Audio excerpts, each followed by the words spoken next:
Right, this is just a quick walk around video for a Honda CR-V. This is a 2.2 EX diesel manual car with 52,000 miles recorded, finishing this beautiful colour with the additional body enhancements with the side steps there, front and rear garnishes on the bumpers there as well.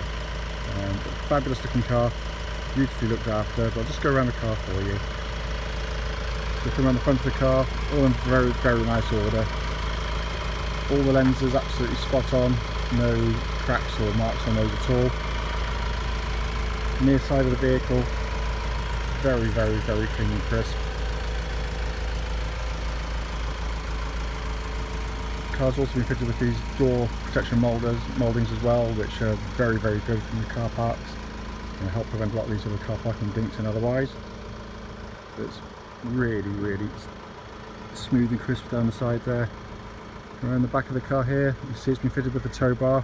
I've only used it once. I'm not sure about previously to me, but it drives absolutely beautifully. So all in very nice order there as well.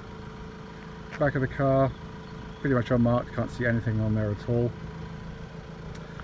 And then down the off side of the vehicle again, absolutely clean as a whistle. All the alloys in really fine order.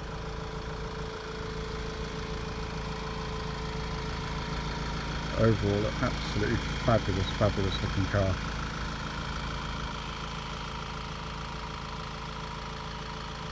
So coming to the back of the car now, absolutely cavernous boot, tonneau covers all good and intact. Just pull it back and flip it back there, and you end up with an absolutely enormous boot area. One of the really clever parts about these cars is the design to drop the seats down. Basically, you've got these little levers here, so if I pull that lever at the same time, just watch that go down, and then exactly the same on this side here, and that is Honda engineering at its absolute best. Obviously the car comes with an electric power tailgate. You can do it with the key. Obviously we've got the engine running now, so I'll just press the button there, just show it all works exactly as it should. Coming to the back of the car now to show you the interior, all in really lovely condition. A lighter leather which looks absolutely fantastic.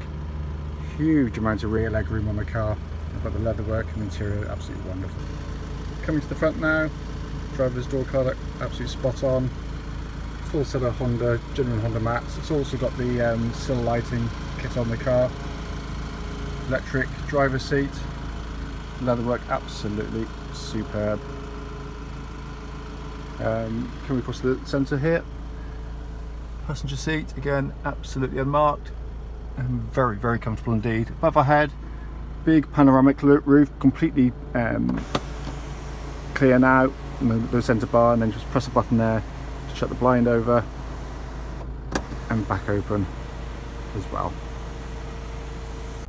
Right, so inside the car now, engine is running as it has been all the way through the video. Interior is in absolutely super condition. Wonderful dashboard, quite beautifully made as well. So you've got the two displays there. I'm just going to close the panoramic roof so it doesn't reflect so badly off the sat-nav screen there. You can see there, obviously the sat-nav working perfectly. Pop it into reverse, and a really lovely crystal clear rear parking camera.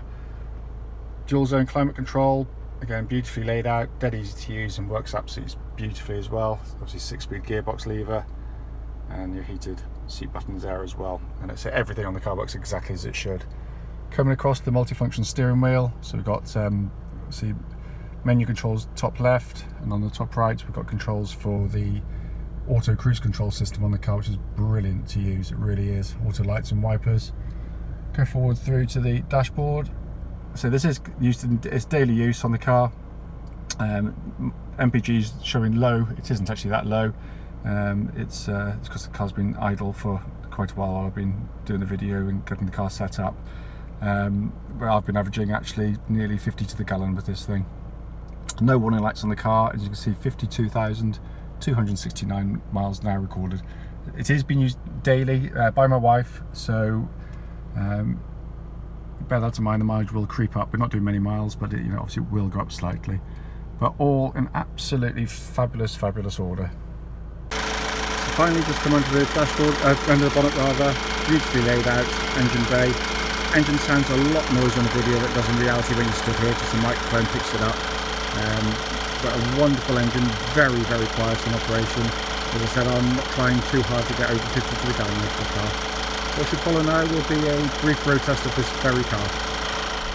Right, this is a road test video for a Honda CR-V. This is a 2.2 EX diesel. Car's registered DU13BZG. Mileage at the start of this brief road test is 51,713 miles. So I'm just going to adjust the angle of the camera a fraction. That's better. Sorry about that. The reason we do the road tests is simply because we're now selling to customers from all over the near continent and the whole of the UK, and we feel it's right, if people are going to come see our cars, that they get to see them in operation, and I can let you know of any issues that there may or may not be with the cars. Starting as I always do, I'll just go through, they're the same kind of things that you'll want to do yourself. So starting with the engine, this is the obviously 2.2 D-TEC engined car. They run cam chains, not belts, which is good news for long-term ownership, so there's no scheduled change on those. This is only the second of the new shapes we've had, actually. I had an automatic one myself, diesel, which I must admit I thought was a bit noisy, but then later found out there was a little grommet behind the bulkhead which was had been removed for some reason and not put back, so it had got a harshness coming back in. Because of this is so smooth and very quiet. There's there's no kind of whining or whistling or gravelly noises. It's just very smooth indeed. Starts, first press of the button, obviously it's a push button start on them. Settles to very smooth, very even idle. Pulls beautifully through the rev range. Got a lovely kind of there's no kind of holes in the power band. It just pulls with a nice sweep of power, and loads of guts and grunt, so you can be in sort of quite high gears at low speed. I'm in 40 miles an hour now, 6th gear, just over 1,000 revs, put my foot down and it pulls clean and crisp. There's no coughing, spluttering or otherwise. Really good engine. There's no warning lights on the dashboard relating to the engine or anything else for that matter. It's running at full operating temperature now, and the temperature gauge is showing a third of the way up, which is where it needs to be on any Honda car, petrol or diesel or otherwise. Engine obviously then goes through clutch into gearbox. Clutch on the car, utterly smooth in operation, bites exactly the right point and exhibits no juddering, no squeaking pedals or otherwise, although that was more common on the previous generation, which could get quite squeaky pedals on the clutch pedals. But it's very nicely engineered and very well judged. That then goes through to the 6-speed gearbox. Really lovely gearbox. You've got classic Honda affair. They do these things so well. Even though obviously there's cables running from the gear lever to the gearbox itself, you'd never really believe it. So tight and crisp as a gear change. Changes are so obvious and easy to get. Synchro mesh is brilliantly done. I mean, Honda are absolute masters at these. And the gearboxes themselves are incredibly tough. We've never touched, I don't want to tempt fate, but we've never touched a manual gearbox on a Honda car.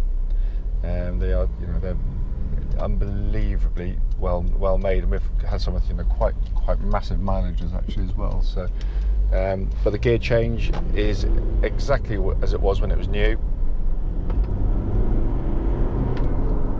It's got the same crispness, the same tightness in its linkage, so it's lost literally none of that at all. So in terms of engine, gearbox and clutch, you can tick those boxes absolutely spot on. They really are. As I drive along at speed, I am also listening out for kind of wind noise that shouldn't be there, but it's all very quiet and subdued in here. They've made it even quieter than the last generation car.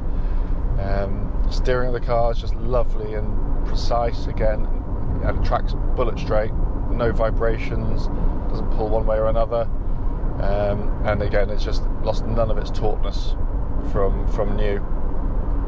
Suspension of the car, brilliantly judged chassis on the car.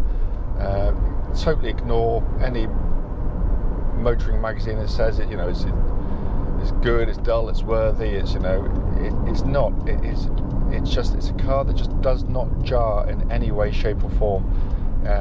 It's got what I love about the car, and this is what Honda do very, very well. It's got a firm ride without being even remotely uncomfortable, yet the ride allows for very, very, very level body attitude through tighter corners, whereas some more softly sprung competitors will be keeling over through the tight bends. You know, passengers in the car stay composed because the car does. I think it's you know, it's lost on a lot of people. It really infuriates me. But you know, if you drive this compared to virtually any of its competitors, it is miles better on this kind of road, which is normal roads, than any BMW X3 or any VW competitor. You know, take them around Castle Combe racetrack and they might be a couple of seconds lap quicker. But no, this is a much better car in that sense. Also absolutely beautifully built. There's not a squeak or rattle coming from the interior of the car. It feels like it's been carved from solid material. It's, you know, beautifully resolved and built machine, sorry. Brakes on the car, rock solid. Again, there's no juddering or pulsing for the brake pedal. That's all in very fine order there.